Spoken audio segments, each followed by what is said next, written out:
Ao falarmos sobre assuntos variados, podemos perceber como é difícil transmitir nossa visão sobre eles, mesmo que o tema seja o mais banal e que conheçamos bem nosso interlocutor. Nossa língua é pobre demais para fazermos descrições completas e exatas. Essa lacuna de compreensão entre uma pessoa e outra é um fenômeno organizado matematicamente, tão preciso quanto uma tabela de multiplicação. De modo geral, depende da chamada psique das pessoas envolvidas e, em particular, do estado de suas psiques em um determinado momento. A veracidade dessa lei pode ser confirmada a cada passo. A fim de sermos compreendidos por outra pessoa, não basta o locutor saber falar, o ouvinte precisa saber ouvir. Primeiro, precisamos determinar a possibilidade de uma compreensão comum. Com esse intuito, temos de olhar para as coisas, especialmente para nós mesmos, segundo um ponto de vista, um ângulo, o qual pode ser diferente do costumeiro ou natural para nós. Apenas olhar. Fazer mais só é possível com a vontade e a cooperação do ouvinte, e somente quando ele deixa de ser passivo e começa a ouvir em um estado ativo. Volta e meia, ao conversarmos com as pessoas, ouvimos-las expressar a visão direta ou implícita de que o homem, tal como o encontramos na vida cotidiana, pode ser considerado quase o centro do universo, a coroa da criação, ou algo que sugira que ele é uma entidade grandiosa e importante, que suas possibilidades e seus poderes são quase limitados. Mas, mesmo nessas visões, há várias reservas. Dizemos que, para isso, são necessárias condições excepcionais, circunstâncias especiais, inspiração, revelação e assim por diante. Se, entretanto, examinarmos esse conceito de homem, veremos imediatamente que ele é composto por características que não pertencem a uma pessoa apenas, mas a diversos indivíduos distintos, conhecidos ou imaginários. Nunca conhecemos uma pessoa assim na vida real, seja no presente, seja como personagem histórico do passado.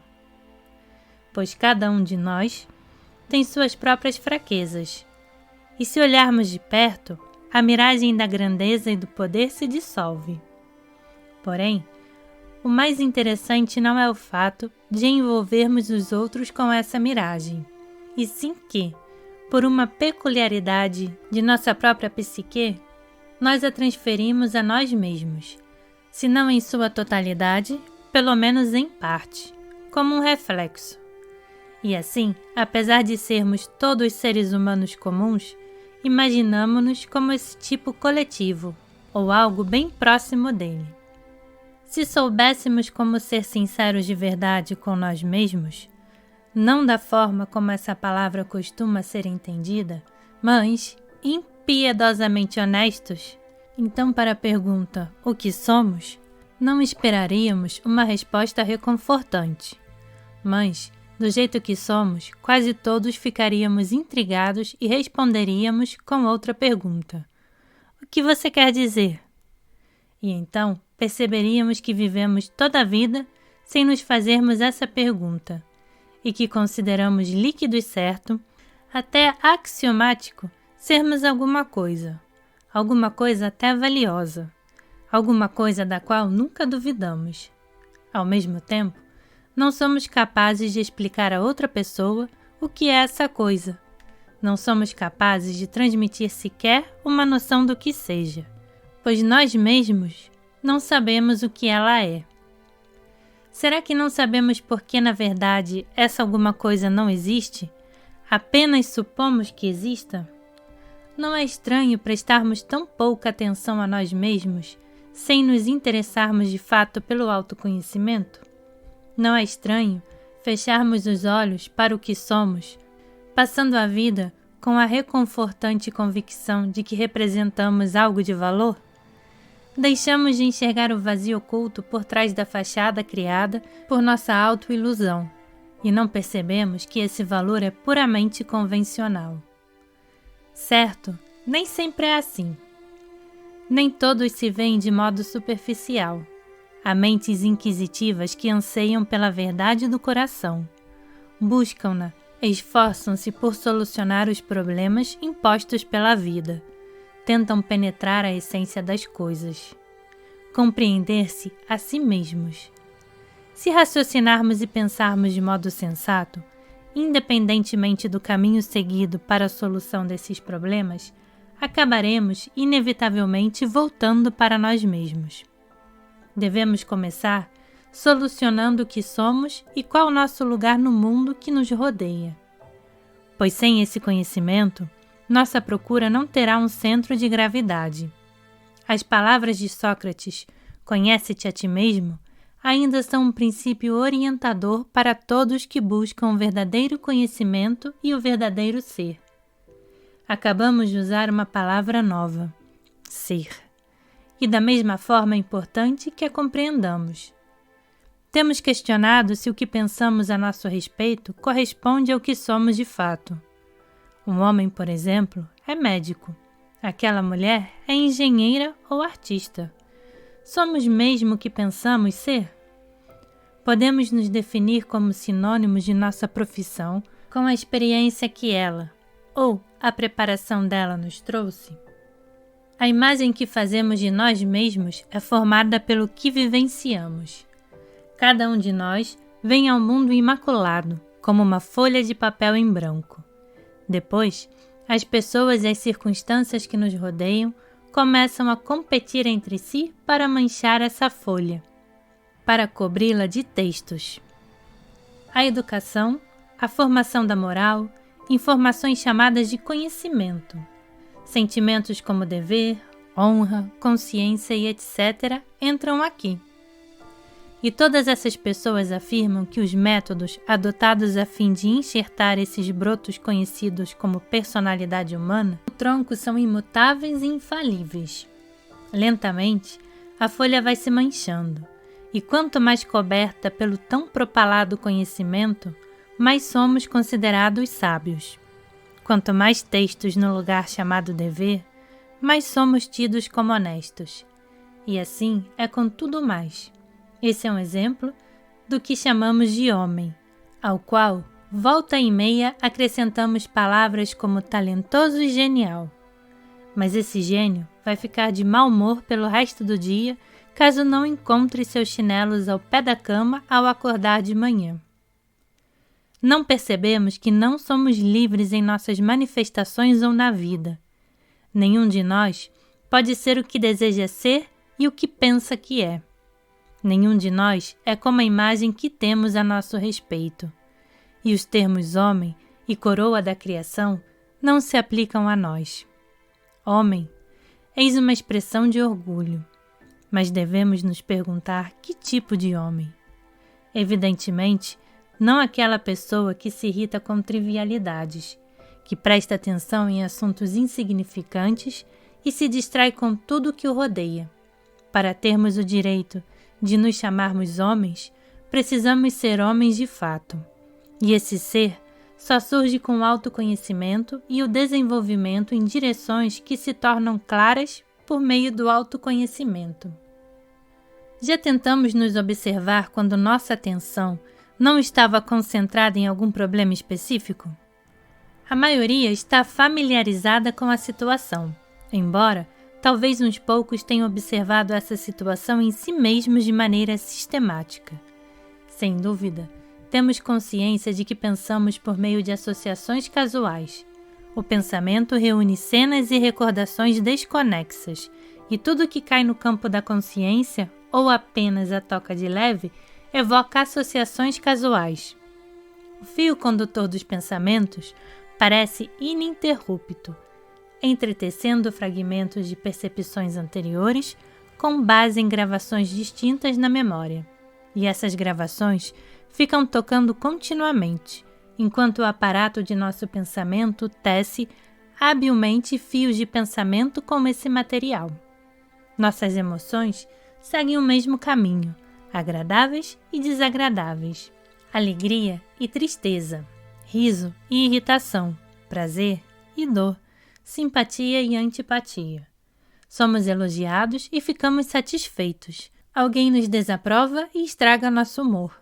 Alguma coisa nova atrai nosso interesse e faz com que esqueçamos no mesmo instante o que tanto nos interessou no momento anterior. Lentamente, nosso interesse se apega a essa coisa nova, de tal forma que nos enfiamos nela da cabeça aos pés. De repente, somos possuídos, cativados por ela. Desaparecemos. E essa propensão a sermos cativados, esse encantamento, é uma propriedade que cada um tem sob vários disfarces diferentes. Ela nos prende, toma nossas forças e nosso tempo, deixando-nos sem qualquer possibilidade de sermos objetivos e livres. Duas qualidades essenciais a qualquer um que pretende seguir o caminho do autoconhecimento. Se desejamos o autoconhecimento, devemos almejar a liberdade. A meta do autoconhecimento e a possibilidade do autodesenvolvimento são tão importantes e sérias e exigem esforços tão intensos que é impossível tentar realizá-las de maneira ultrapassadas e em meio a outros interesses. Se desejamos atingir essa meta, antes de tudo, devemos inseri-la na vida, que não é tão longa a ponto de nos permitir desperdiçá-la com trivialidades. A fim de podermos aproveitar o tempo investido nessa busca, precisamos nos livrar de qualquer tipo de apego. Liberdade e seriedade. Não aquela seriedade que observa tudo sob senho cerrado e bico nos lábios, com gestos cuidadosamente restritos e palavras filtradas pelos dentes, mas a seriedade que exige determinação e persistência, intensidade e constância na tarefa, no intuito de que, mesmo em repouso, continuemos em nossa busca. Perguntemo-nos: somos livres?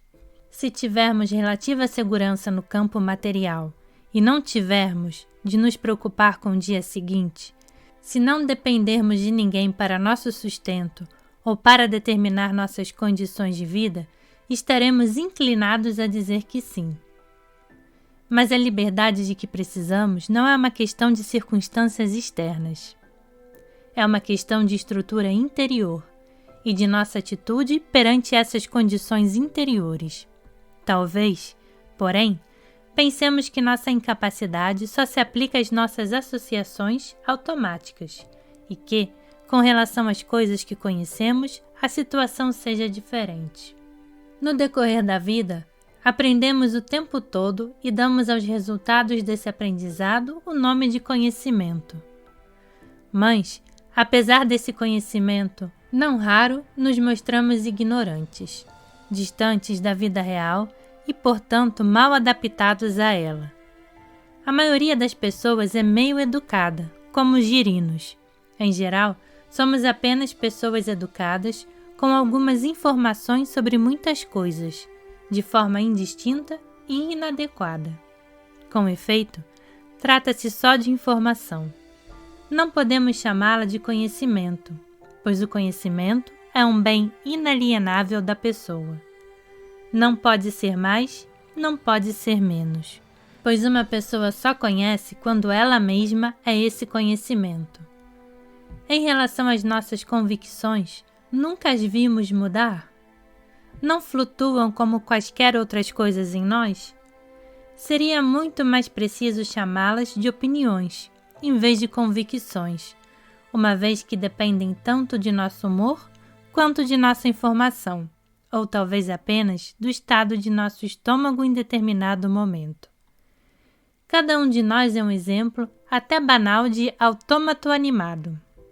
Podemos achar que precisamos de uma alma ou mesmo de um espírito para agirmos e vivermos como vivemos. No entanto, talvez baste uma chave para darmos corda em nosso mecanismo.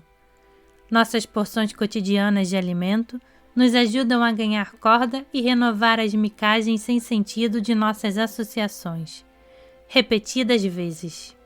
Dentre elas, selecionamos alguns pensamentos. Tentamos conectá-los a um conjunto e passá-los adiante como valiosos e como de nossa autoria. Também colhemos emoções e sensações, humores e experiências, e com tudo isso criamos a miragem de uma vida interior. Chamamo-nos de seres conscientes e racionais. Falamos de Deus, da eternidade, da vida eterna e de outras questões elevadas. Falamos de tudo o que podemos imaginar, julgar e discutir, definir e avaliar. O que omitimos toda a vida é falar de nós mesmos e de nosso valor real e objetivo, pois estamos convictos de podermos obter qualquer coisa que possa estar faltando em nós. Como já dissemos, há pessoas que sentem fome e sede da verdade. Se examinarmos os problemas da vida e formos sinceros com nós mesmos, vamos nos convencer de que já não é mais aceitável viver como vivemos antes, nem ser o que temos sido até agora. Faz-se essencial uma saída para essa situação, mas só podemos desenvolver nossa capacidade e potencial depois de limpar o material que entupiu esta nossa máquina no decorrer da vida.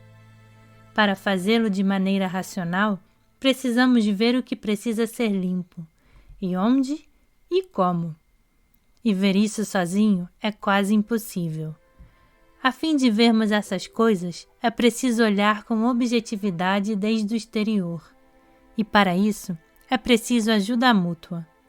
Esse é o estado de coisas no âmbito do autoconhecimento. Para fazer, precisamos conhecer. Mas para conhecer, precisamos descobrir como conhecer. Não podemos descobrir isso sozinhos.